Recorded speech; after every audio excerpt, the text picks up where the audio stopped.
ہم نے جس طرح کہ گزشتہ پروگرام میں ذکر کیا تھا اور خاص طور پر حضرت اقدس مسیح موعود علیہ الصلوۃ والسلام کے زمانے کی کچھ باتیں اپنے ناظرین کے سامنے پیش کی تھیں.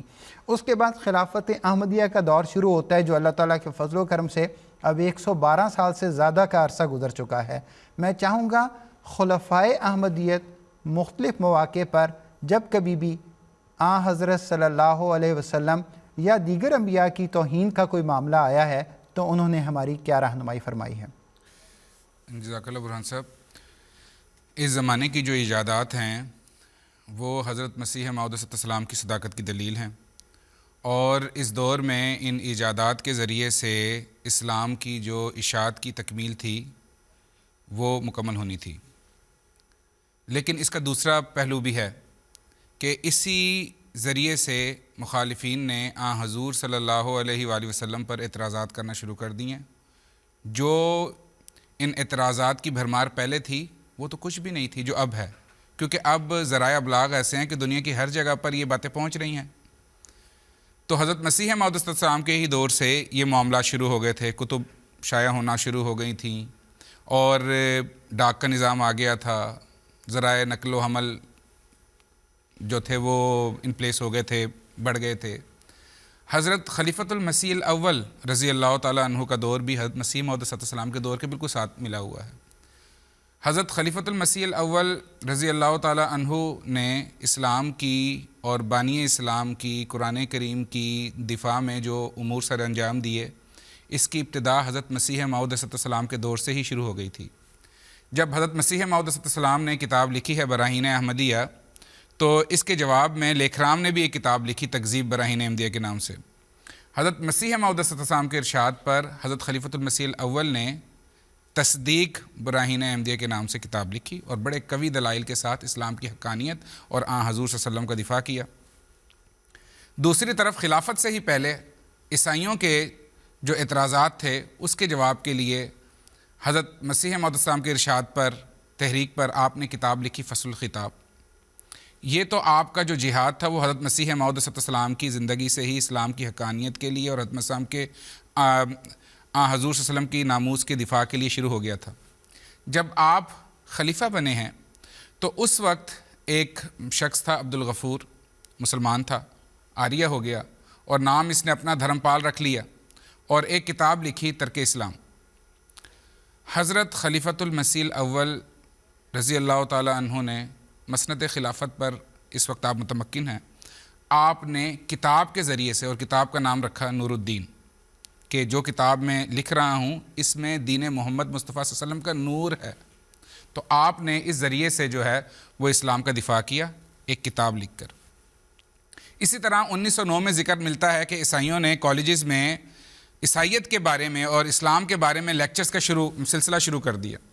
جب یہ سلسلہ شروع ہوا ہے تو اس وقت حضرت خلیفۃ المسیح الاول نے یہ اعلان کیا کہ ہم بھی لاہور میں جو ہیں وہ لیکچرز کا سلسلہ شروع کریں گے اور نوجوانوں کو بتائیں گے کہ حضور صلی اللہ علیہ وسلم اور اسلام کا حقیقی چہرہ کیا ہے.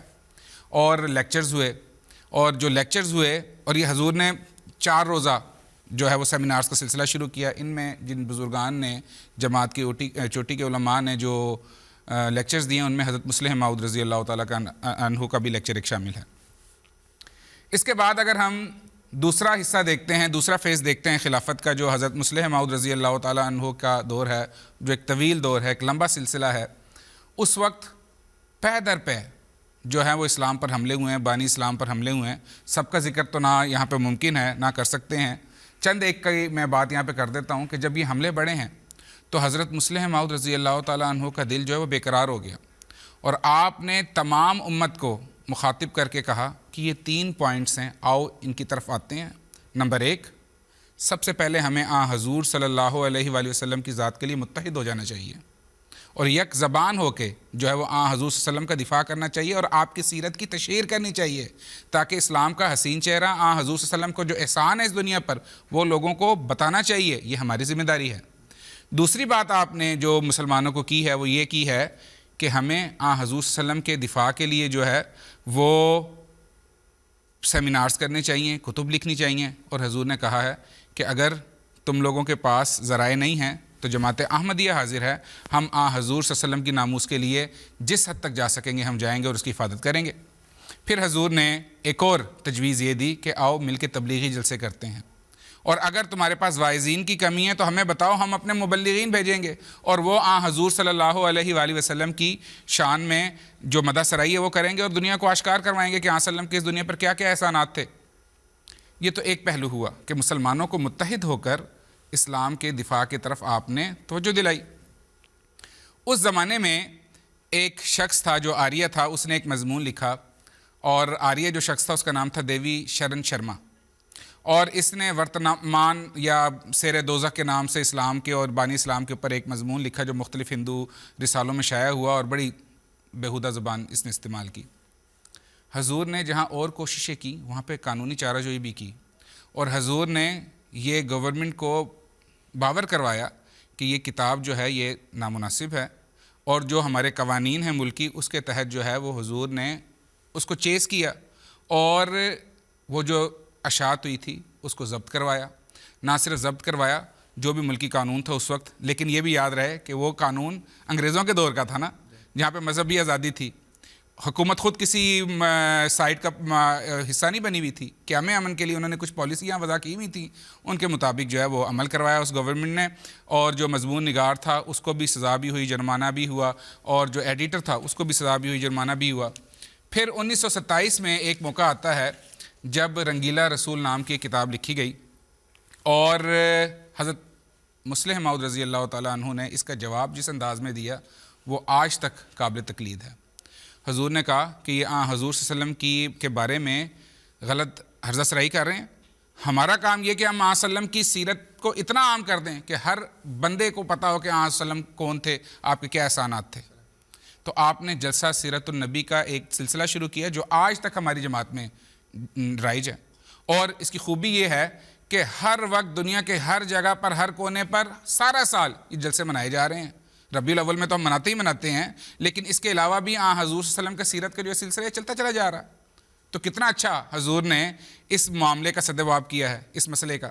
حضرت خلیفۃ المسیح ثالث رحمہ اللہ کی زندگی، اگر آپ مناسب سمجھیں، کیونکہ یہ جو خلفاء نے جو اس بارے میں جو کاوشیں کی ہیں وہ ایک لمبا سلسلہ ہے، تو ہم حضرت مسلم موعود رضی اللہ عنہ کے ذکر تک یہاں روکتے ہیں، اور کیونکہ میرے سامنے سوالات آنے شروع ہو گئے ہیں تو ہم سوالات کی طرف چلتے ہیں، پھر انشاءاللہ موقع ملا تو ہم اس طرف واپس آئیں گے۔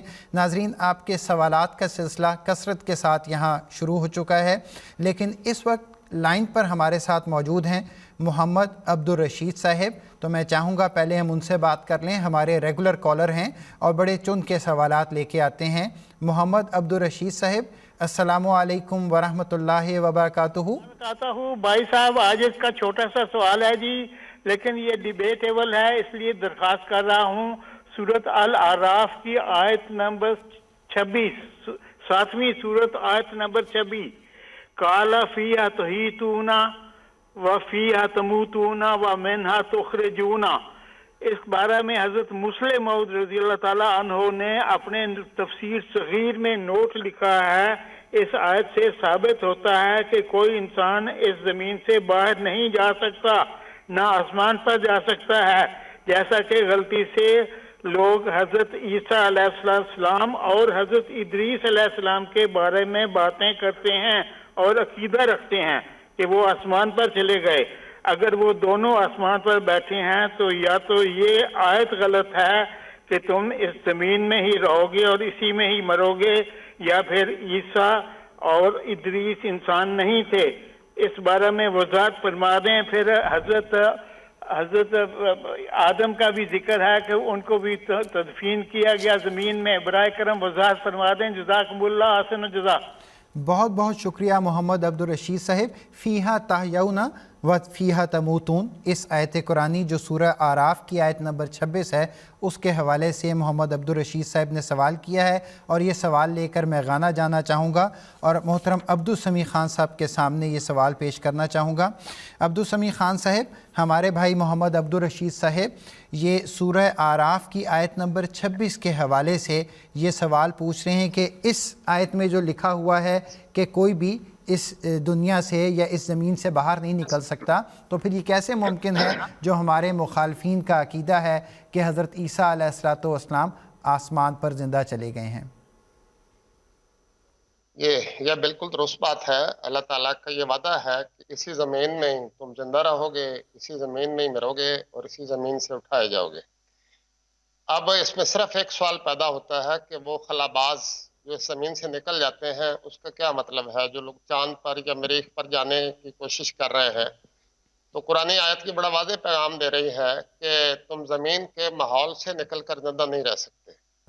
اس زمین کے اوپر صرف چند کلومیٹر خلا کا کرہ ہے جس میں ہوا ہے، اور اس کے بعد خلا بالکل ہوا سے پاک ہے، اور اس کے ساتھ انسان کو ہوا کا سلنڈر لے جانا پڑتا ہے، آکسیجن ساتھ لے جانی پڑتی ہے. اس لیے یہ یاد رکھیے کہ جو آدمی چاند پر گئے ہیں یا مریخ پر بستیاں بسانے کی کوشش کر رہے ہیں 2 سال بعد، وہ ہوا کو ساتھ لے جانے کی کوشش کر رہے ہیں اور ایسی فیکٹریاں لگائیں گے وہاں پہ جہاں یہ آکسیجن پیدا ہوگی اور انسان زندہ رہے گا. اس لیے وہ لوگ جو یہ سمجھتے ہیں کہ حضرت عیسیٰ علیہ السلام اس زمین سے باہر جا چکے ہیں، آسمان پر ہیں، تو پھر لازمی بات ہے کہ ان کے ساتھ بھی یہ معاملہ ہوا ہوگا. ان کو ہوا کی بھی ضرورت ہے، کھانے کی بھی ضرورت ہے، سونے اور لیٹنے کی بھی ضرورت ہے. تو قرآن کریم تو یہ بھی بیان کرتا ہے کہ ہم نے ان کے جسم ایسے نہیں بنائے، وَمَا جَعَلْنَاهُمْ جَسَدًا لَا يَأْكُلُونَ الطَّعَامَ، کہ ہم نے ان کے جسم ایسے نہیں بنائے کہ وہ کھانا نہ کھاتے ہوں. تو اس کا لازمی مطلب یہ ہے کہ حضرت عیسیٰ علیہ السلام کے پاس آکسیجن کے سلنڈر بھی ہیں جس سے وہ سانس لیتے ہیں.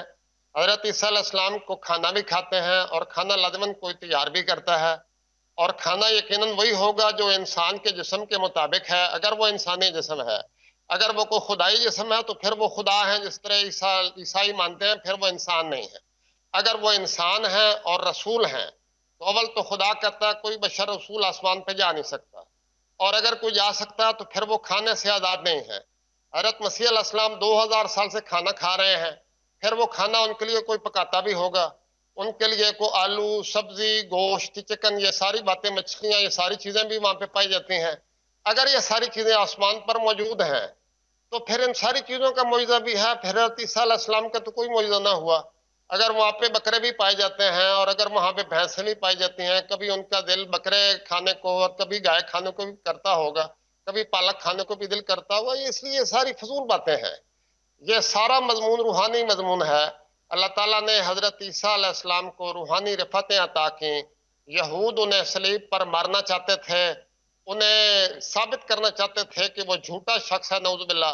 اللہ تعالیٰ نے انہیں صلیب سے بچایا اپنے فضلوں سے. وہ کشمیر میں ہجرت کر کے آئے، انہوں نے وہاں اپنی نبوت کے مقاصد پورے کیے. وہ 10 قبائل جن کے لیے وہ بھیجے گئے تھے ان کے لیے وہاں پہ آئے، تبلیغ کی، اور محمد مصطفیٰ صلی اللہ علیہ وسلم کا پیغام دیتے ہوئے 120 سال کی عمر میں رخصت ہو گئے. ہم نے تفصیل کے ساتھ یہ سارے دلائل پیش کر دیے. حضرت مسیح موعود علیہ السلام کے زمانے سے لے کر آج تک دلائل کا ایک انبار ہے جو جماعت احمدیہ پیش کر رہی ہے، اور سعید روحیں ان کو قبول بھی کرتی چلی جا رہی ہیں. یقیناً یہ آیت جو آپ نے پڑھی ہے سورۃ اعراف کی، یہ ایک زیادہ جگہ پہ آئی ہے، سورۃ بقرہ میں بھی آئی ہے، اور بھی کہیں 1-2 جگہ آئی ہے، یہ تفصیل ابھی یاد نہیں. اس سے یہ پتہ لگتا ہے کہ انسان اس زمینی ماحول کے بغیر زندہ نہیں رہ سکتا، اور انسان ان ساری چیزوں کا محتاج ہے جہاں یہاں رہنے کا محتاج. ورنہ آپ سوچنا شروع کریں، حضرت عیسیٰ علیہ السلام سوتے کہاں پہ ہیں؟ وہ کوئی خدا کی مدد کیسے کرتے ہیں؟ ان کو پانی کہاں میسر ہے؟ ان کے لیے تو قید تنہائی اگر وہ اکیلے ہیں، کیونکہ وہی تو بند ہے. خدا کا فرشتہ ان کے بس آ نہیں سکتا. وہ باتیں کیسے کرتے ہیں؟ خدا تو ان سے کلام کر نہیں سکتا. اور جبریل کی ان کے پاس آمد منع ہے، کیونکہ رسول کریم صلی اللہ علیہ وسلم کے بعد ان کے نزدیک یا احمدی علماء کے نزدیک وہی بند ہے. تو ان کے لیے تو قید تنہائی ایک عذاب ہے، نعوذ باللہ، جس میں وہ 2000 سال سے مبتلا ہیں. باقی ان کے سارے کام زندگی کے کس طرح ہوتے ہیں ہمیں تو کوئی سمجھ نہیں آتی. اگر ان کے نزدیک یہ ساری باتیں معجزہ در معجزہ در معجزہ در معجزہ ہیں تو پھر پتہ لگا کہ وہ انسان نہیں، وہ انسان سے بالا تر کوئی مخلوق ہے. جس طرح عیسائی کہتے ہیں کہ وہ خدا ہیں یا خدا کے بیٹے ہیں، اگر وہ انسان ہے اور انسانی جسم ہے تو ان کے ساتھ وہی سلوک ہوگا اور ہوا ہے جو حضرت اقدس محمد مصطفیٰ صلی اللہ علیہ وسلم کے جسم مبارک کے ساتھ اور دوسرے نبیوں کے جسموں کے ساتھ ہوا ہے. انسانوں کی طرح زندہ رہے، انسانوں کی طرح فوت ہو گئے. یہی قرآن کریم کا مفہوم ہے. جزاکم اللہ.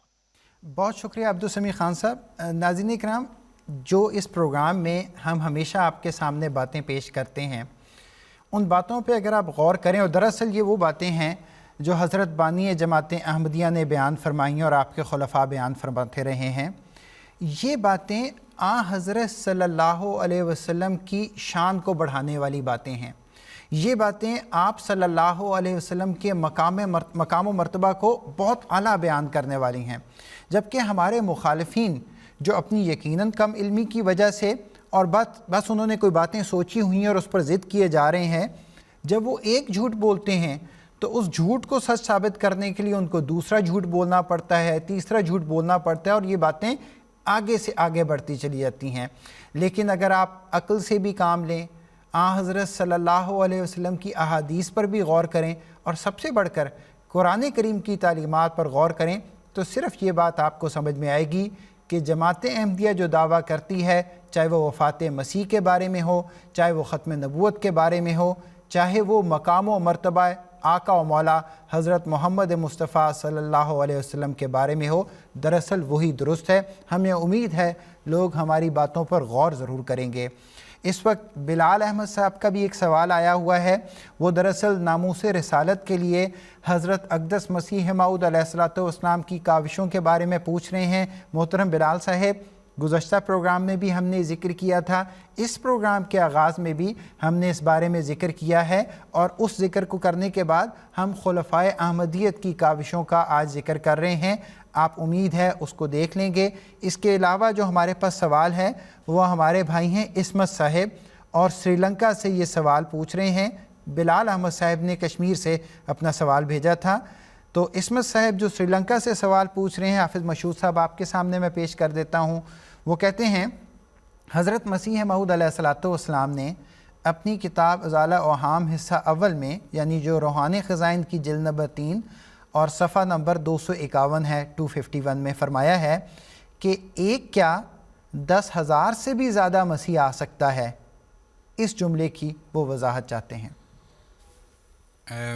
دراصل حضرت مسیح موعود علیہ السلام جو یہ بیان فرما رہے ہیں وہ یہ ہے کہ حضور فرماتے میرا یہ دعویٰ تو نہیں ہے کہ میں اکیلا ہی مسیح ہوں۔ خدا تعالیٰ نے آپ کو مسیح کا نام دیا، لیکن خدا تعالیٰ جو ہے وہ مسیح کا نام، مسیح کی صفات میں اور لوگوں کو بھی بھیج سکتا ہے، اور حضور کہتے ہیں ایک کیا 10,000 بھی آ سکتے ہیں۔ تو یہاں یہ بات سمجھنی چاہیے کہ حضور کیا فرما رہے ہیں۔ حضور یہ فرما رہے ہیں کہ حضور صلی اللہ علیہ وآلہ وسلم نے ایک حدیث میں بیان فرمایا ہے کہ علماء امتی کا انبیاء بنی اسرائیل، کہ میری امت کے جو حقیقی علماء ہیں، جن کے بارے میں قرآن کریم کہتا ہے انما یخشی اللہ من عبادہ العلماء، کہ یقیناً جو حقیقی علماء ہیں وہ خدا تعالیٰ کا حقیقی تقوی اختیار کرتے ہیں، اور حضور صلی اللہ علیہ وسلم کی جو بتائی ہوئی تعلیمات ہیں ان کے اوپر عمل پیرا ہوتے ہیں۔ تو جو شخص اس کیٹیگری پر علماء کی تعریف کے مصداق ہوتا ہے، اس کو آن نے فرمایا ہے کہ وہ بنی اسرائیل کے انبیاء کی مسک مثیل ہیں، ان کی مانند ہیں۔ تو حضرت مسیح ناصری علیہ السلام بھی بنی اسرائیلی سلسلے کے نبی تھے، تو حضرت مسیح موعود علیہ السلام کو بھی اللہ تعالیٰ نے مسیح ابن مریم کہا کہ آپ میں وہ صفات تھیں اور پیشگوئیاں بھی تھیں، اور حضور صلی اللہ علیہ وسلم نے نام بھی دیا تھا مسیح ابن مریم فرما کر۔ حضرت مسیح موعود علیہ السلام نے یہ جو فرمایا ہے، اور حدیث میں بھی ہے کہ حضور صلی اللہ علیہ وسلم نے فرمایا کہ میرے بعد جو ہے وہ جابر حکمرانی آئے گی، پہلے خلافت آئے گی، پھر جابر حکمران آئیں گے، پھر اور اس سے بھی بری قسم کی حکمرانی ہوگی، اس کے بعد اللہ تعالیٰ خلافت علی منہاج النبوہ قائم کرے گا، اور حضور صلی اللہ علیہ وسلم اس کے بعد خاموش ہو گئے، جس سے یہ پتہ چلتا ہے کہ یہ جو خلافت علی منہاج النبوہ حضرت مسیح موعود علیہ السلام کے ذریعے سے وسلم کی دوبارہ خلافت کا احیاء ہوا، یہ قیامت تک جاری رہے گی۔ اور ہم یہ مانتے ہیں کہ رسالہ الوصیت میں حضور نے فرمایا ہے کہ میرے بعد قدرت ثانیہ کا بھی ظہور ہوگا۔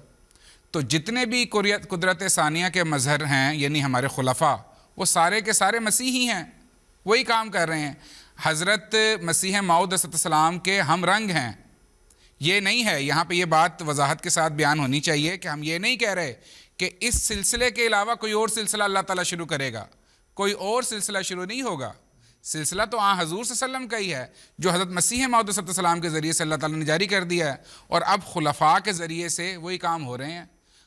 اس سے یہ بات ثابت ہوتی ہے کہ جو مسیح آنے ہیں امت کی اصلاح کے لیے، وہ خلفاء ہی ہیں اور کوئی نہیں ہے۔ اب کوئی نیا پیرالل سسٹم نہیں چلے گا اس کے ساتھ، خلفاء ہی ہیں جو مسیحیت کا کام کر رہے ہیں۔ اور مسیح کا کام کیا ہے؟ مسیح کا کام یہ ہے کہ اسلام کی شوکت دنیا میں قائم کریں، اور بالخصوص عیسائیت کے جو حملے ہیں ان سے اسلام کا دفاع کریں، اور یہ ہمارے خلفاء کر رہے ہیں۔ تو جو فرمایا ہے، اگر کسی کے ذہن میں یہ بات ہے کہ اللہ تعالیٰ کوئی نئی نبوت کا سلسلہ قائم کرے گا تو نہیں کرے گا، یہی خلافت ہے جو مسیحیت کا مقام ابھی بھی لے رہی ہیں اور آندہ بھی لیتے چلی جائیں گی۔ بالکل ٹھیک۔ ناظرین کرام، حضرت اقدس مسیح موعود علیہ الصلاۃ والسلام نے اپنی زندگی میں 85 سے زیادہ کتب تحریر فرمائیں، اور یہ وہ کتب ہیں جن میں حضرت اقدس مسیح موعود علیہ الصلاۃ والسلام نے اپنی تعلیمات کو کھول کر دنیا کے سامنے رکھ دیا ہے۔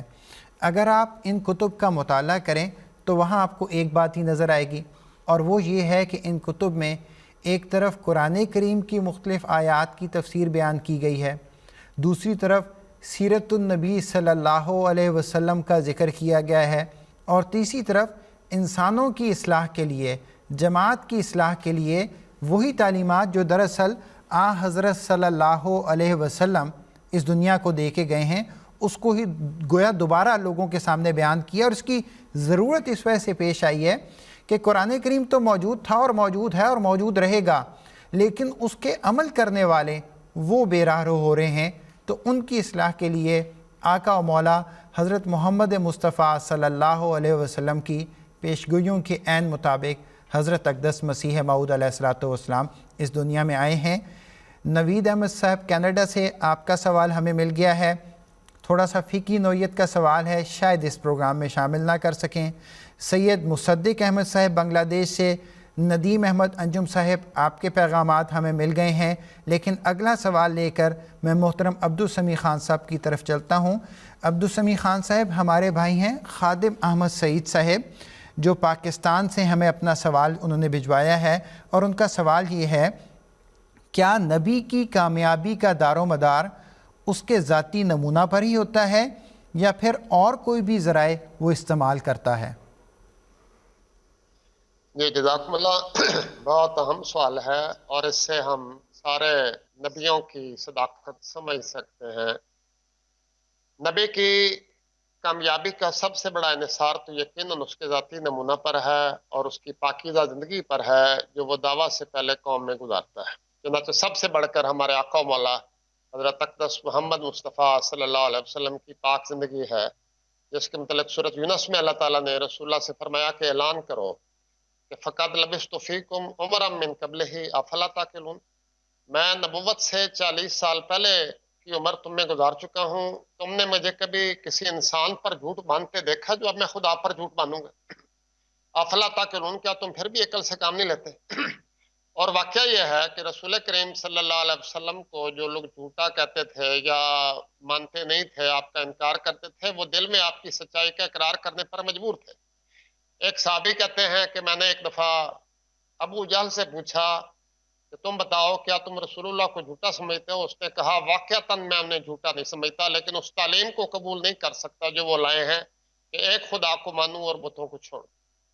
یہی بات رسول کریم صلی اللہ علیہ وسلم کے متعلق کثرت سے ثابت ہوتی ہے کہ قوم آپ کو صادق اور امین کہا کرتی تھی، اور بڑے بڑے دشمن باوجود انکار کر کے آپ کی صداقت کا اعلان کرنے پر مجبور تھے۔ امیہ بن خلف جو رسول اللہ کا شدید دشمن تھا اور جنگ بدر میں مارا گیا، اس کو کسی نے یہ اطلاع پہنچائی کہ رسول کریم صلی اللہ علیہ وسلم نے پیشگوئی فرمائی ہے کہ یہ لوگ تجھے قتل کر دیں گے، تو اس یعنی مسلمانوں کے ہاتھوں تو قتل ہوگا، تو وہ بدر کی جنگ میں جانے کو تیار نہیں تھا کہ ان کے ہاتھوں قتل نہ ہو جاؤں۔ پیشگوئی کا اس کے اور اس کی بیوی کے دل پر گہرا اثر، لیکن خدا کی تقدیر اس کو گیر کر لے آئی اور قتل ہو۔ یہی بات دیگر انبیاء کے متعلق ثابت ہے۔ اس لیے سب سے بڑی بات تو یہی ہے کہ نبی کا پاکیزہ نمونہ ہی اس کی صداقت کی، اس کی سچائی، اس کی امانت، اس کے کردار سب سے بڑی دلیل ہے۔ لیکن اس کے ساتھ کچھ دوسری باتیں بھی ہیں، اور وہ ذاتی نمونے کا حصہ ہی سمجھ جانی چاہیے۔ مثلا دعا ہے۔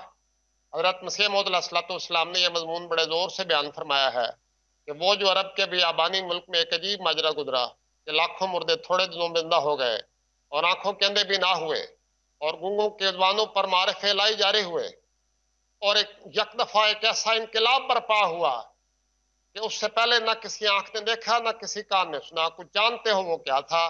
وہ ایک فانی فلا کی دعائیں تھیں جس نے عرب میں انقلاب برپا کر دیا، اور اس امی بے کس سے وہ باتیں دکھلائیں جو محالات کی طرح نظر آتی تھی۔ تو رسول کریم صلی اللہ علیہ وسلم اور یقیناً دوسرے انبیاء کی کامیابی میں ان کی دعاؤں کا بہت بھاری دخل ہے، اور قرآن کریم میں وہ دعائیں لکھی ہوئی ہیں، مولانا موسیٰ کی دعا لکھی ہوئی ہے، رب انی لمان نلتا لیا من خارن فقیر، پھر فرعون کے متعلق دعائیں ہیں، ان کی قوم کے متعلق دعائیں ہیں۔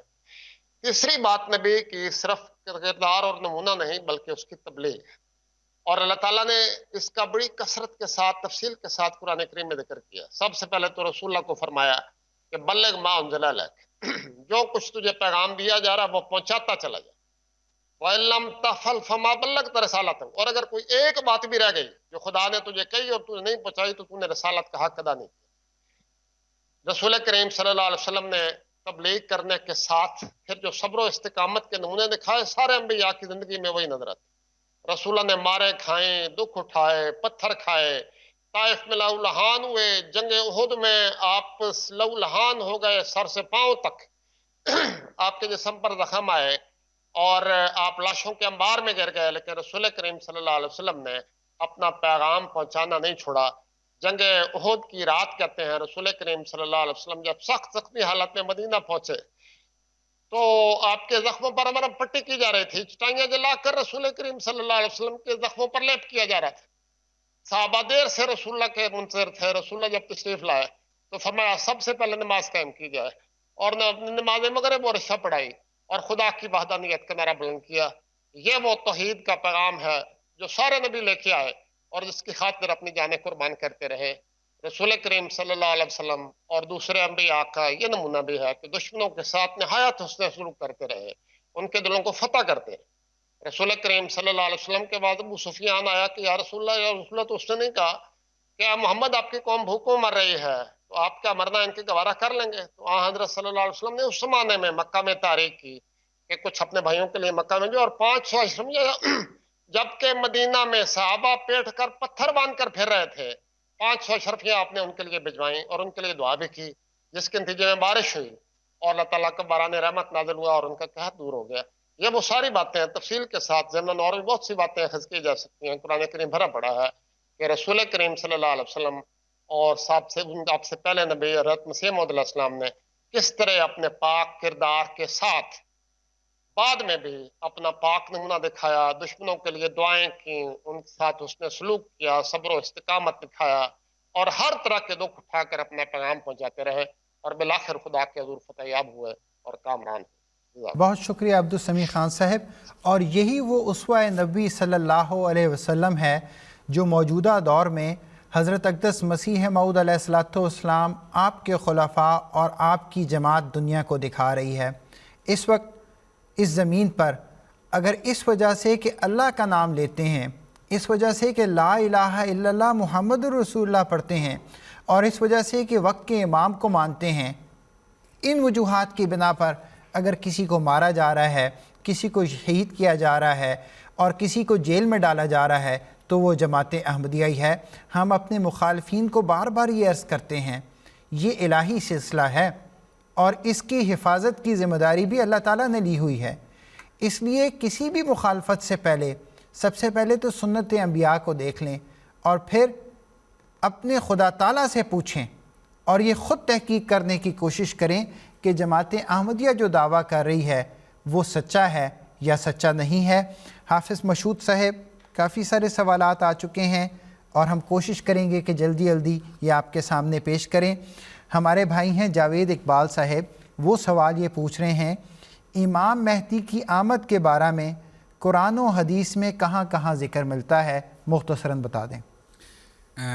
سب سے پہلی بات تو یہ ہے کہ امام مہدی کے بارے میں یہ بات یاد رکھنی چاہیے ہے کہ تمام انبیاء جو آئے دنیا میں، ان کو قرآن کریم بڑی وضاحت اور صراحت کے ساتھ کہتا ہے کہ وہ سارے امام مہدی تھے۔ تو یہ یاد رکھنے والی بات ہے کہ جتنے انبیاء ہیں ان کی جو مختلف صفات ہوتی ہیں، ان صفات میں سے ایک صفت ان کی یہ ہوتی ہے کہ وہ امام مہدی ہوتے ہیں۔ مثلاً 2 جگہ پر قرآن کریم میں اللہ تعالیٰ نے یہ بات بیان کی، ایک سورۃ الانبیاء میں آیت نمبر 74 ہے جس میں اللہ تعالیٰ نے فرمایا وَجَعَلْنَاهُمْ أَئِمَّةً يَهْدُونَ بِأَمْرِنَا، انبیاء کا ذکر کیا ہے، نام لیے ہیں حضرت ابراہیم، اسماعیل، اسحاق، یعقوب وغیرہ علیہ السلام کا، اور فرمایا کہ یہ وہ لوگ تھے جن کو ہم نے امام بنایا تھا، ایسے امام تھے جو ہمارے حکم سے ہدایت دیتے تھے۔ تھوڑے سے لفظ کے فرق کے ساتھ یہی آیت جو ہے وہ سورہ سجدہ میں بھی اللہ تعالیٰ نے دہرائی ہوئی ہے۔ پھر حضرت ابراہیم علیہ السلام کو اللہ تعالیٰ نے فرمایا انی جاعلک للناس اماما، کہ میں تجھے امام بناؤں گا. تو کہنے کا مطلب یہ ہے کہ جتنے بھی انبیاء دنیا میں آئے وہ سب امام مہدی تھے. اب سوال یہ ہے کہ قرآن کریم میں اس کا ذکر کہاں ملتا ہے؟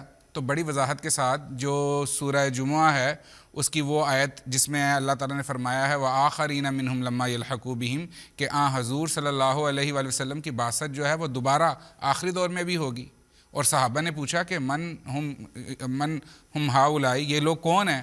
تو آن وسلم نے حضرت سلمان فارسی کے کندھے پر ہاتھ رکھ کر وہ بڑی مشہور حدیث جو بخاری کی ہے فرمایا لو کان الایمان معلقا عند الثریا لنالہ رجل اور رجال من ہؤلاء، اگر ایمان اگر آسمان پہ بھی چلا گیا تو سلمان فارسی کی قوم کے بعض لوگ اس کو دوبارہ زمین پر قائم کریں گے.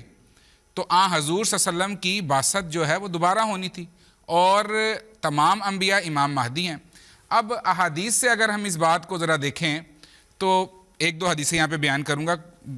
بہت ساری حدیثیں جس میں یہ بات ثابت ہوتی ہے. مثلا ایک چھوٹی سی حدیث ہے لل مہدی الا عیسیٰ، کہ جو آنے والا مسیح ہے مہدی ہے وہی عیسیٰ ہے. تو یہاں پر عیسیٰ علیہ السلام کو مہدی کہا ہے کہ نہیں کہا خدا تعالیٰ کے رسول نے؟ اور یہ ابن ماجہ کی حدیث ہے. پھر اسی طرح ایک اور مسند احمد بن حنبل کی ایک بڑی مشہور حدیث ہے جس میں آصر نے فرمایا کہ عیسیٰ ابن مریم تم لوگوں میں آئیں گے، اور وہاں پر جو صفات بیان کی ہیں ان میں سے ایک صفت یہ بیان کی ہے اماماً مہدیاً، آپ امام مہدی ہونے کی حالت میں آئیں گے. تو آنے والا جو مسیح ہے اس کو مسیح ابن مریم اس کو حضور صلی اللہ علیہ وسلم نے امام مہدی بھی کہا ہوا ہے. اور یہ کوئی انوکھی بات نہیں ہے، جیسے میں نے قرآن کریم کے حوالے سے عرض کی ہے کہ جتنے انبیاء آئے ہیں وہ سارے کے سارے جو ہیں وہ امام مہدی ہی تھے. آخری بات یہاں پہ عرض کر دوں، پھر مجھے اندازہ ہے کہ سوالات بہت زیادہ ہیں آج ہمارے پاس. طبرانی کی ایک حدیث ہے جس کے الفاظ یہ ہیں کہ ینزل عیسیٰ ابن مریم، کہ عیسیٰ ابن مریم جو ہیں وہ نازل ہوں گے اعلیٰ ملتی ہی مصدقاً بمحمدin، کہ وہ حضور صلی اللہ علیہ وآلہ وسلم کی امت میں آئیں گے اور حضور صلی اللہ علیہ وسلم کی تائید کرنے والے ہوں گے. آگے فرمایا اماماً مہدیاً، اس حال میں کہ آپ ہی امام مہدی ہوں گے. تو حدیثیں تو کثرت کے ساتھ مل رہی ہیں جو یہ بتا رہی ہیں کہ آنے والا جو مسیح موعود ہے وہی امام مہدی بھی ہے. تو حدیثوں سے بھی بات ہو گئی، قرآن کریم سے بھی حوالہ دے دیا. اور سب سے اہم بات یہ ہے جو یاد رکھنے والی بات ہے کہ جتنے انبیاء خدا تعالیٰ کے آتے رہے ہیں وہ سارے امام مہدی ہیں. بہت شکریہ مشہور صاحب. جو اگلا سوال ہے وہ ہمارے بھائی ارسلان احمد نے انڈیا سے بھیجا ہے اور یہ سوال میں عبدالسمیع خان صاحب کے سامنے پیش کروں گا. میں سارا سوال پڑھ دیتا ہوں تاکہ ناظرین بھی وہ سن لیں. ہمارے بھائی نے سوال یہ بھیجا ہے کہ حضرت مسیح موعود علیہ السلام کے درمیان جو مباہلہ 1893 میں ہوا اس میں حضرت اقدس مسیح موعود علیہ السلام نے یہ پیش گوئی کی تھی کہ عبداللہ آدم 15 مہینے کے اندر حاویہ میں گرایا جائے گا. تو بہت سے لوگ یہ سوال اٹھاتے ہیں کہ ڈپٹی عبداللہ آدم کی وفات 1896 میں ہوئی اور فیروز پور پنجاب میں اس کی قبر ہے. تو سوال یہ ہے کہ اس کی وفات یا اس کی موت مباہلے کے 3 برس کے بعد ہوئی ہے، 3 برس کے اندر نہیں ہوئی. عبدالسمیع خان صاحب میں چاہوں گا آپ اس سوال کا جواب دیں. جزاکم اللہ. عبداللہ آدم کا ایک لمبا واقعہ ہے لیکن میں کوشش کرتا ہوں کہ خلاصۃ بیان کروں. پہلی بات تو یہ کہ مباہلہ نہیں تھا. حضرت مسیح موعود علیہ السلام اور عبداللہ آدم کے درمیان ایک مباحثہ ہوا جو جنگ مقدس کے نام سے شائع شدہ ہے اور روحانی خزائن کی جلد 6 میں شامل ہے. عیسائیوں کی طرف سے جو بڑے لیڈر تھے مارٹن کلاک تھے جنہوں نے بعد میں حضور پر مقدمہ اقدام قتل بھی دائر کیا. 15 دن یہ مباحثہ امرتسر میں مئی اور جون کے مہینے میں جاری رہا اور عبداللہ آدم نے رسول کریم صلی اللہ علیہ وسلم کی بڑی گستاخی کی. حضرت مسیح موعود علیہ السلام نے اس مباحثے کے آخری دن ایک پیشگوئی فرمائی اور اسی پر مدار ہے، ذرا غور سے سنیے. حضور نے فرمایا اللہ تعالیٰ نے مجھے خبر دی ہے کہ وہ فریق جو عمداً جھوٹ کو اختیار کر رہا ہے اگر وہ حق کی طرف رجوع نہیں کرے گا تو 15 ماہ تک وہ حاویہ میں گرایا جائے گا. اور چونکہ 15 دن یہ مباحثہ جاری رہا ہے اور 15 دن انہوں نے رسول کریم صلی اللہ علیہ وسلم کی شان میں گستاخیاں کی ہیں، اس لیے اللہ تعالیٰ نے 15 مہینے ان کی سزا کے لیے میعاد مقرر کی ہے. اب واقعہ کیا ہوتا ہے؟ اس مسیح موعود علیہ السلام کے اس اعلان کے 1 مہینے کے اندر امرتسر میں جو عیسائی مشن تھا اس کا مدار المہام پادری وہ مر گیا اس کے بعد وہ شخص جو سارا انتظام کر رہا تھا اس مباحثے کا اور لوگوں کی آمد و رفت کا عیسائیوں کا ذمہ دار تھا، ان کے کھانے پینے کا، وہ بھی مر گیا۔ جب یہ 2 آدمی مر گئے اور دوسری طرف عبداللہ آتھم کے دل میں بھی خوف پیدا ہوا، اور اس نے اپنی زبان سے جس وقت مسیح موعود علیہ الصلوۃ والسلام یہ پیشگوئی فرما رہے تھے تو اس نے کانوں کو ہاتھ لگایا اور اس کا رنگ بدل گیا، اور اس نے کانوں کو ہاتھ لگا کر کہا کہ نعوذ باللہ، میں نے رسول کریم صلی اللہ علیہ وسلم کی کوئی گستاخی نہیں۔ اس کے بعد وہ جو 15 مہینے تھے اس کا برا حال رہا، وہ ایک شہر سے دوسرے شہر بھاگتا رہا، اس کو عیسائی مجبور کرتے رہے کہ تم اعلان کرو کہ میں اس مباہلے کے لیے، اب مباہلے کی شکل تو بن گئی کہ میں نے رسول اللہ کی شان میں یہ گستاخیاں کی ہیں اور میں سے ڈرا نہیں اور میرے دل پر کوئی حق غالب نہیں آیا اور ہم نے کوئی کانوں کو ہاتھ لگا کر رجوع نہیں کیا۔ لیکن اس عبداللہ آتھم نے اس بات کا کوئی اعلان نہیں کیا اور دل میں ڈرتا رہا، یہاں تک کہ شہر بشہر بھاگتا رہا، کہیں اس کو سانپ نظر آتے تھے، کہیں اس کو خواب آتے تھے ڈراؤنے، اور وہ بھاگتا رہا شہر بشہر، کبھی لدھیانہ، کبھی پٹیالہ، کبھی کسی شہر، کبھی کسی شہر۔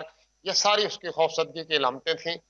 5 ستمبر 1893 کو یہ 1800 کنلے سے وہ میعاد ختم ہونی تھی، اس سے ایک رات پہلے حضرت مسیح موعود علیہ الصلوۃ والسلام کو اللہ تعالیٰ نے اطلاع دی، اطلاع اللہ علی ہمہ و غمہ، کہ اللہ تعالیٰ نے اس کے غم اور اس کے حزن کو دیکھ لیا ہے، اللہ تعالیٰ مطلع ہوا ہے اور اس نے یہ پیشگوئی عارضی طور پر ٹلا دی۔ جب یہ میعاد ختم ہونی تھی تو اس سے اگلے دن حضرت مسیح موعود علیہ الصلوۃ والسلام نے ایک کتاب شائع کر اور فرمایا کہ خدا نے مجھے اطلاع دی ہے، اب اگر عبداللہ آتھم نے دل میں رجوع نہیں کیا اور یہ خدا کے عذاب سے ڈرتا نہیں رہا تو پھر اعلان کرے کہ میں نے رجوع نہیں کیا، پھر دیکھتے ہیں خدا اس کے ساتھ کیا کرتا ہے۔ چنانچہ جب اس نے اس پر بھی خاموش رہا تو حضرت مسیح موعود علیہ السلام نے ایک اشتہار شائع کیا اور فرمایا کہ میں 1000 روپے کا چیلنج کرتا ہوں، اگر تم نے حق کی طرف رجوع نہیں کیا اور دل میں نہیں ڈرا تو اعلان کرو، میں 1000 روپے کا چیلنج دیتا۔ پھر اس اشتہار ایک اور شائع کیا اور 2000 روپے کا چیلنج دیا، پھر ایک اور اشتہار شائع کیا اور 3000 روپے کا چیلنج شائع کیا، پھر چوتھا اشتہار شائع کیا اور 4000 روپے کا چیلنج شائع کیا اور کہا اب اگر تم نہیں ڈرے تو پھر اعلان کرو۔ اس نے اس پر بھی خاموشی اختیار کی تو حضرت مسیح موعود علیہ السلام نے پھر خدا سے خبر آ کر اعلان کیا کہ اب چونکہ اس نے حق کو چھپایا ہے تو اللہ تعالیٰ نے گو اس کے عذاب میں کچھ تاخیر ڈال دی تھی، جس طرح یونس علیہ السلام کی قوم پر ان کی گریہ ازاری کی وجہ سے ڈال دی گئی تھی، اور جس طرح خدا تعالیٰ کی سنت ہے کہ وہ صدقہ اور رجوع الی الحق سے عذابوں کو ٹال دیتا ہے اور وقتی طور پر ان کو ٹلا دیتا ہے، اور اگر وہ مستقل رجوع اور گریہ ازاری رہے تو پھر مستقل ٹلا دیتا ہے، ورنہ دوبارہ عذاب واپس آ جاتا۔ اب چونکہ اس نے حق کو چھپایا ہے اور دنیا پر حق کو ملتبس کر دیا، اس لیے اب میں پیشگوئی کرتا ہوں کہ میری زندگی میں مر جائے۔ مسیح موعود علیہ الصلوۃ والسلام کے اس آخری 4000 روپے والے اشتہار کے بعد 7 مہینے کے اندر اندر یہ مر گیا، اور مسیح موعود علیہ الصلوۃ والسلام نے لکھا کہ یہ جوان ہے، میں بوڑھا ہوں، میری زندگی میں یہ مر جائے گا۔ اور میں نے کہا کہ جیسے 2 آدمی پہلے مر گئے اور آتھم بھی مر گیا اور مسیح موعود علیہ الصلوۃ والسلام کی زندگی میں یہ رخصت ہو گیا، اور کیا نشان ہوتا ہے؟ خدا تعالیٰ کے نشانات میں سے یہ بھی ہے کہ اگر کوئی شخص تضرع اور عاجزی اور گریہ ازاری کرتا ہے تو عذاب کا ٹلنا بھی خدا کا نشان ہے، اور حق کو چھپانا بھی خدا کا نشان ہے جب اس پر وہ گرفت کرتا ہے۔ اس لیے جب خواجہ غلام فرید صاحب چاچڑا شریف والے، پاکستان کے لوگ تو انہیں اچھی طرح جانتے ہیں، انہیں کسی نے کہا کہ وہی آتھم تو ابھی تک زندہ ہے، 15 مہینے مرا نہیں، تو حضرت خواجہ صاحب نے فرمایا کہ مجھے تو اس کی لاش صاف نظر آ رہی ہے، تو ہم کہتے ہیں وہ زندہ ہے، مجھے تو وہ مرا ہوا نظر آ رہا ہے۔ اور اللہ تعالیٰ نے اس پیشگوئی کو پورا کیا، اور کئی لوگوں نے اس وجہ سے حضرت مسیح موعود علیہ الصلوۃ والسلام کو قبول کیا اور آپ پر ایمان لیا۔ بہت شکریہ عبدالسمیع خان صاحب۔ پروگرام کا وقت بڑی تیزی سے اپنے اختتام کی طرف جا رہا ہے، ہم مختصر وقت میں، لیکن جس طرح محترم عبدالسمیع خان صاحب نے بڑی تفصیل کے ساتھ اس سوال کا جواب دیا ہے جس کا تعلق عبداللہ آتھم سے تھا۔ اگلا سوال مشہود صاحب آپ کے سامنے، قدیر ملک صاحب کینیڈا سے یہ سوال پوچھ رہے ہیں۔ وہ یہ پوچھ رہے ہیں کہ ایک زمانے میں ہندوستان میں عیسائیت بڑی تیزی سے پھیل رہی تھی، پادری لیف رائے نے اعلان کیا کہ جس تیزی سے عیسائیت ترقی کر رہی ہے بہت جلد ہم بزوں میں ہی مکہ اور مدینہ پر عیسائیت کا جھنڈا لہرائیں گے۔ سوال یہ ہے کہ عیسائی پادری کیا کہہ کر مسلمانوں کو عیسائی بنا رہے تھے، اور کتنے مسلمان عیسائی ہوئے، مسلمانوں میں سے کون کون سے بڑے لوگوں نے عیسائیت قبول کی اور جماعت احمدیہ نے کیا کوشش کی؟ وہ کافی ساری چیزیں معین بھی پوچھنا چاہ رہے ہیں، لیکن وقت کی مناسبت سے آپ جو بیان کر سکیں۔ یہ تو ایک حوالہ انہوں نے دیا، لیکن اس کے برعکس بلکہ اس کی تائید میں کہنا چاہیے کہ پادری جان ہنری جو تھا اس نے تو یہاں تک کہہ دیا تھا کہ صلیب کی چمکار عنقریب جو ہے وہ مکہ مدینہ میں بھی چمکے گی، تو یہ دعوی تو ان کے تھے، اور انہوں نے اپنے مشن ہاؤسز یہاں پر ہندوستان میں اس کا ایک جال بچھایا جہاں پہ وہ تبلیغ کر رہے تھے۔ مسلمانوں کی بدقسمتی کہہ لیں کہ انہیں ہدایت دینے والا کوئی نہیں تھا، اور ان کے عقائد ایسے تھے جو عیسائیوں کو سپورٹ کر رہے تھے۔ مثلا وہ کیا کہہ رہے تھے؟ وہ کہہ یہ رہے تھے کہ دیکھو تم لوگ کہتے ہو کہ عیسیٰ علیہ السلام زندہ آسمان پر بیٹھے ہوئے ہیں، جو مسلمانوں کا عقیدہ ہے، تو مسلمان کہتے تھے بالکل ٹھیک بات ہے، اور وہ کہتے تھے دیکھو یہ خدائی کا ثبوت نہیں ہے کہ ایک شخص ان آسمانوں پہ جا کے بیٹھ گیا۔ دوسری بات وہ یہ کہتے تھے کہ دیکھو تمہاری اپنی امت جو ہے وہ حضرت عیسیٰ کی محتاج ہے کہ وہ واپس آئیں گے اور تمہارے دین کو تقویت دیں گے۔ مسلمان کہتے تھے بالکل ٹھیک ہے۔ تو وہ کہتے تھے کہ دیکھو یہ ساری باتیں ایسی ہیں جو دعویٰ ہم کر رہے ہیں، تمہارا دین ہمارے مسیح کا محتاج، اور ساری صفات دیکھ لو، پرندے نہیں بنائے انہوں نے، مردوں کو زندہ نہیں کیا، تمہاری کتابیں کہہ رہی ہیں ساری باتیں، ہم بھی تو یہی کہہ رہے ہیں کہ وہ خدا تھے۔ تو یہ وہ چیزیں تھیں جن کو ایک عام آدمی سمجھنے سے جب قاصر ہوا تو پھر ان کی گود میں جا کر بیٹھ گیا۔ اور ہو کیا رہا تھا؟ ہو یہ رہا تھا کہ 1851 یعنی 1851 اس سے 30 سال کے اندر کے عرصے میں جو بیان کیا جاتا ہے ان کی تعداد جو تھی وہ 90,000 کے قریب تھی، لیکن یہ جمپ لے کر تقریباً 5 لاکھ کے قریب پہنچ گئی 30 سال کے اندر، اور باتیں کہتی ہیں یہی تھی ساری باتیں۔ اور جو اس زمانے میں فلسفے کے دلدادہ لوگ تھے، خواہ وہ مسلمانوں کے گھرانے کی کیوں نہ ہو، جب ان کے سامنے یہ بات کی جاتی تھی تو وہ کہتے تھے بات تو بالکل ٹھیک ہے، اور وہ ان کی باتوں میں آ کر ان کے ساتھ جا کے بیٹھ جایا کرتے تھے اور اسلام چھوڑ دیا کرتے تھے، مرتد ہو جایا کرتے تھے۔ پھر یہ وہ حالت تھی جب مسلمانوں کو تو سمجھ نہیں آ رہی تھی کہ کیا کریں، آریہ بھی الغار کر رہے ہیں، عیسائی بھی باتیں کر رہے ہیں، تو پھر شعراء نے اسلام کے بارے میں مرثیے کہنے شروع کر دیے۔ مثلا ایک شعر مجھے یاد آ رہا ہے، وہ یہ ہے کہ اے خاصہ خاصان رسول وقت دعا ہے، امت پہ تیری آ کے عجب وقت پڑا ہے، فریاد ہے کشتی امت کے نگہباں، بیڑا یہ تباہی کے قریب آن لگا ہے۔ تو یہ مرثیہ تھا کہ بچا لو ہم ڈوب چلے۔ اور دوسری طرف اگر دیکھیں تو علامہ اقبال بڑا مشہور شاعر، اس نے کہا مسلمانوں کی حالت کے بارے میں، وضع میں تم ہو نصارہ تو تمدن میں ہنود، یہ مسلمان ہیں جنہیں دیکھ کر شرمائے یہود۔ تو یہ تو ہماری اپنی اندرونی حالت تھی، اخلاقیات کی حالت تھی، علم کے نہ ہونے کی حالت تھی۔ دوسری طرف ان کا یہ پروپیگنڈا اس قدر کثرت کے ساتھ تھا۔ ایک بات انہوں نے یہاں پہ کی کہ کون کون سے عیسائی تھے جو مرتد ہوئے، مسلمان تھے جو عیسائی ہوئے اور مرتد ہوئے، بہت سارے ہیں۔ انہوں نے کتابیں لکھی ہیں، فتح مسیح ہے ایک بندہ ہے، اس نے جو ہے وہ ہمارا مولوی تھا، مسلمانوں کا مولوی تھا اور عیسائی پادری بن گیا۔ اس نے توزین الاقوال ایک کتاب لکھی ہے اسلام کے خلاف عیسائی بننے کے بعد، پھر پادری فتح مسیح ہے۔ اس طرح بہت سارے لوگ ہیں جن کے بارے میں بات ہو سکتی ہے۔ بہت شکریہ مشہود صاحب۔ اگلا سوال جو ہمارے بھائی جنود احمد نے پاکستان سے ہمیں بھیجا ہے، عبدالسمیع خان صاحب کے سامنے پیش کروں گا۔ جنود احمد صاحب کا سوال ہے، سمیع صاحب اسی طرح انہی کے الفاظ میں آپ کے سامنے پیش کر رہا ہوں۔ وہ کہتے ہیں احمدی عید میلاد النبی کیوں نہیں مناتے؟ جزاکم اللہ۔ اللہ تعالیٰ کے فضل سے احمدی نہ صرف یہ دعویٰ کرتے ہیں بلکہ عمل سے ثبوت دیتے ہیں کہ سب سے بڑھ کر ہمیں حضرت اقدس محمد مصطفیٰ صلی اللہ علیہ وآلہ وسلم سے محبت ہے، اور حضرت مسیح موعود علیہ السلام کا یہ الہام یاد رکھتے ہیں کہ کل برکت من محمد صلی اللہ علیہ وسلم فتبارک من علم و تعلم۔ ہر برکت، ہر خیر، ہر سچائی، ہر نیکی حضرت محمد مصطفیٰ صلی اللہ علیہ وسلم کے طفیل ہے، اس لیے بہت ہی برکت والا ہے جس نے آپ سے سیکھا، اور بہت ہی برکت والا ہے جس نے سکھایا۔ پس احمدی عید میلاد النبی تو مناتے ہیں، مگر اس طرح مناتے ہیں جس طرح ابوبکر نے منائی، اس طرح مناتے ہیں جس طرح عمر نے منائی، اس طرح مناتے ہیں جیسے عثمان اور علی اور حسن اور حسین نے منائی۔ کس طرح منائی؟ رسول کریم صلی اللہ علیہ وآلہ وسلم نے ایک دن پوچھا کہ آج سب میں سے 5 نمازیں کس نے باجماعت ادا کی ہیں؟ تو ابو بکر نے ہاتھ کھڑا کر دیا۔ فرمایا آج بیمار کی عادت کس نے کی ہے؟ حضرت ابو بکر نے ہاتھ کھڑا کر دیا۔ آج کسی نے جنازہ کسی کا پڑھا ہے؟ حضرت ابو بکر نے ہاتھ کھڑا کر دیا۔ آج ہمسائے کی خبر گیری کس نے کی ہے؟ ابو بکر نے ہاتھ کھڑا کر دیا۔ تو رسول کریم صلی اللہ علیہ وسلم نے فرمایا کہ ابو بکر تو میرے سب سے قریب ہے اور تو جنت کے ہر دروازے سے بلایا جائے. حضرت عمر کے متعلق بھی ایسے ارشادات ہیں. حضرت حسین کے متعلق فرمایا اشبہت خلقی بخلقی، تو اخلاق اور شبہت میں، کردار میں میرے سب سے زیادہ قریب ہے. احمدی سارا سال رسول کریم صلی اللہ علیہ وسلم کے کردار پر عمل پیرا ہونے کی کوشش کرتے ہیں، اور وہ خاص دن جس کو آپ کہتے ہیں 12 ربیع الاول کا، جہاں جہاں ممکن ہوتا ہے احمدی وہ بھی کرتے ہیں. لیکن چونکہ اس میں اب بدعات بہت ساری شامل ہو گئی ہیں، اس میں دکھاوا بہت سارا شامل ہو گیا ہے، اس میں وہ بہت ساری باتیں شامل ہو گئی ہیں جو رسول کریم صلی اللہ علیہ وسلم کو خود ناپسند تھی. مثلا ربوہ میں غیر احمدی علماء عید میلاد النبی اس طرح مناتے ہیں کہ بازاروں میں جلوس نکالتے ہیں اور سارا وقت حضرت اقدس مرزا غلام احمد قادیانی علیہ الصلوۃ والسلام کو گالیاں دیتے ہوئے گزرتے ہیں. میں نے خود وہ گالیاں سنی، کیونکہ ہم ڈیوٹی پر ہوتے تھے، مجبوری ہوتی تھی، وہ گالیاں سنی پڑتی تھی. ان کی ریکارڈنگ بھی ہمارے پاس موجود ہے، اگر کسی کو چاہیے تو وہ بھی سن سکتا ہے. اس لیے ہمارے نزدیک ہر دن محمد مصطفیٰ کا دن ہے، کوئی دن کسی اور کا نہیں ہے. رسول کریم صلی اللہ علیہ وسلم کے صحابہ نے کوئی الگ دن مخصوص کر کے عید میلاد النبی نہیں منائی.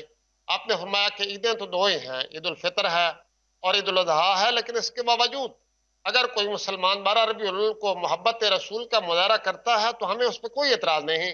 ہاں اس میں بدعات شامل نہ کریں، وہ باتیں شامل کریں جو رسول اللہ کے کردار کا حصہ ہے. رسول اللہ کی امن اور رحمت کے پیغمبر بنے، اس دن 5 نمازوں کو قائم کریں، اس دن غریبوں اور ہمسایوں اور مسکینوں کو خیال کریں، اس دن آپ درود بھیجیں رسول کریم صلی اللہ علیہ وسلم پر. اس سے بڑی عید تو کوئی نہیں ہو سکتی. اللہ کرے کہ ہمارا ہر دن عید میلاد النبی کے طور پر گزرے. حضرت مسیح موعود علیہ السلام نے کیا خوب فرمایا ہے کہ ایک رات میں نے اس کثرت سے درود شریف پڑھا کہ رات مجھے فرشتے خواب میں نظر آئے اور انہوں نے کہا کہ یہ وہ درود ہے جو تم نے رسول کریم صلی اللہ علیہ وسلم کی طرف بھیجا تھا، اب وہ نور کی مشکوں کی شکل میں تیرے گھر واپس آ گیا. ہم تو چاہتے ہیں ہمارا ہر دن عید میلاد النبی کا دن ہو. خدا کرے کہ رسول اللہ کی بارگاہ میں ہم ان کے غلاموں میں شامل ہوں اور ان کی برکتوں سے ہمیشہ استفادہ کریں. بالکل ٹھیک عبدالسمیع خان صاحب. ناظرین اکرام، پروگرام کا وقت تو اپنے اختتام کو پہنچ رہا ہے. محمد اکرام ڈار صاحب، آپ کا سوال بھی ہمیں پہنچ گیا ہے. عمیر عباس صاحب، آپ کا سوال بھی ہمیں پہنچ گیا ہے. اور شیخ ہمایوں کبیر صاحب، آپ کا سوال بھی ہمیں پہنچ گیا ہے. مشہور صاحب مختصر کاشف احمد صاحب پوچھنا چاہ رہے ہیں کہ وہ جو ٹیورن کا جو شراؤڈ ہے، کفن ہے، اس کے بارے میں ہم یہ کہتے ہیں کہ اس پہ مسیح علیہ السلام کے چہرے کا عکس ہے. تو ان کا سوال یہ ہے تو پھر مرزا صاحب حضرت مرزا غلام احمد قادیانی علیہ الصلوۃ والسلام کی شکل اس سے کیوں نہیں ملتی؟ بڑی عجیب سی بات ہے. اب مجھے سمجھ نہیں آ رہی کہ میں اس کو کس طرح سے بیان کروں. حضور صلی اللہ علیہ وسلم نے حضرت خالد بن ولید کو کہا کہ یہ سیف اللہ ہے، یہ اللہ کی تلوار ہے. اب کوئی یہ کہنا شروع کر دے کہ اللہ کی تلوار ہے تو یہ میٹل کی کیوں نہیں، انسان کیوں پھر رہا ہے یہاں پر. حضرت علی کے لیے اسد اللہ کا لفظ استعمال ہوا. میں اب اس پہ اور کوئی بات نہیں کرنا چاہتا زیادہ، معزز ہستی ہے. تو کہنے کا مطلب یہ ہے کہ قرآن کریم تو تمثیلات سے بھرا پڑا ہوا ہے. اللہ تعالیٰ کہتا ہے وَاعْتَصِمُوا بِحَبْلِ اللَّهِ، اللہ کی رسی کو مضبوطی سے پکڑ لو. وہ رسی کدھر ہے؟ فزیکل کوئی رسی ہے؟ اللہ تعالیٰ کہتا ہے وَجَعَلْنَا اللَّيْلَ لِبَاسًا، ہم نے رات کو تمہارے لیے لباس بنایا ہے. اب رات کو ہی لباس ہوتا ہے. عورتوں کے لیے کیا ہن لباس لکم انتم لباس لہن، تم اپنی بیویوں کا لباس ہو، وہ تمہارا لباس ہے. وہ لباس ہیں. بالکل تو ٹھیک. کہنے کا مطلب یہ ہے کہ تشریح طلب باتیں ہوتی ہیں، اس کو ایز اٹ از مان لینا تو کہاں کہاں جائیں گے آپ. بالکل مشہور صاحب، اور جس طرح آپ نے یہ ذکر کیا ہے، خود حضرت صلی اللہ علیہ وسلم نے جو مشہور حدیث بیان فرمائی ہے جس کو ہم حدیث حلیتین کہتے ہیں، اس میں تو حضرت صلی اللہ علیہ وسلم مسیح ابن مریم اور اپنی جو امت کے مسیح ہیں ان کا حلیہ ہی اور بیان کر رہے ہیں، تو وہ سیم ہونا ضروری نہیں ہے. ناظرین کرام، پروگرام راہ ہدا کا یہ سلسلہ انشاءاللہ آئندہ چند ہفتے بھی یہاں MTA انٹرنیشنل کے لنڈن اسٹوڈیو سے ہی جاری رہے گا. لیکن جو بنیادی بات ہم جو کر رہے ہیں، جو ہمارے لیے بھی بہت ضروری ہے اور آپ کے لیے بھی بہت ضروری ہے، کہ alislam.org ہماری آفیشیل ویب سائٹ ہے. جماعت احمدیہ کے بارے میں کوئی بھی آپ تحقیق کرنا چاہیں تو اس پہ ضرور جا کر معلومات حاصل کرنے کی کوشش کریں. چاہے آپ انگریزی زبان میں جاننا چاہتے ہیں، عربی زبان میں جاننا چاہتے ہیں، اردو زبان میں جاننا چاہتے ہیں، بنگلہ یا اور زبانوں میں بھی. اصل بات یہ ہے کہ تمام انبیاء علیہ الصلوۃ والسلام کا مقام و مرتبہ قائم رکھنا، اور سب سے بڑھ کر ہمارے آقا و مولا حضرت محمد مصطفیٰ صلی اللہ علیہ وسلم کی ناموس کی حفاظت کرنا اس طرح ممکن ہے کہ آپ صلی اللہ علیہ وسلم کی تعلیمات کو دنیا میں پھیلایا جائے، آپ صلی اللہ علیہ وسلم کے اسوہ پر عمل کیا جائے، اور کم از کم صبح اور شام درود شریف پڑھا جائے۔ اللہ تعالی ہم سب کو اس کی توفیق عطا کرے۔ اگلے پروگرام تک اجازت دیجیے۔ السلام علیکم ورحمۃ اللہ وبرکاتہ۔